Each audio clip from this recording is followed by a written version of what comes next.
Today, I'm going to show you a few different examples of pendulums, some that you can make right now, and so you can practice divination right now. It's like a pendulum DIY. First, just quickly, for those of you who are not familiar, this is a pendulum. This is actually an example of a pendulum that you might find at your local crystal shop or your local metaphysical store.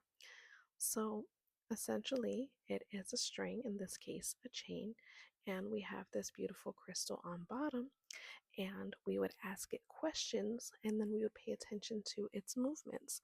So depending on which way it moves, that will let us know which way is yes and which way is no. And it would also answer a question for us. I also use them to find lost items. Here is another example of a pendulum. This is actually one that I made out of a beautiful seashell that I found and I fell in love with. So I painted it and I decorated it and I put it on this chain, and this pendulum actually lives in my car. Here is another example of a pendulum. Before we had gender reveals, we have baby showers, and one of the games was ring on a string, where you would put a ring like this on either a string or a strand of hair, hang it over the woman's pregnant belly, and depending on which way it moves, it would either be a boy or a girl. Back and forth for a boy, circle for a girl kind of thing.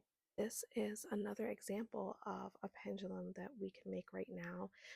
We could use a key and we can put it on a string, and we can use it in the same way that we would use any of the other pendulums.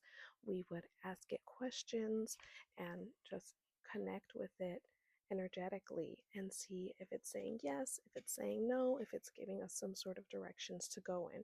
So this is something that you would be able to do right now. This is actually the pendant that I usually wear.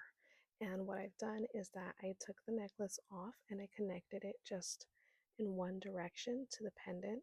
And so now, if I wanted to, I could use this pendant that I already have for divination.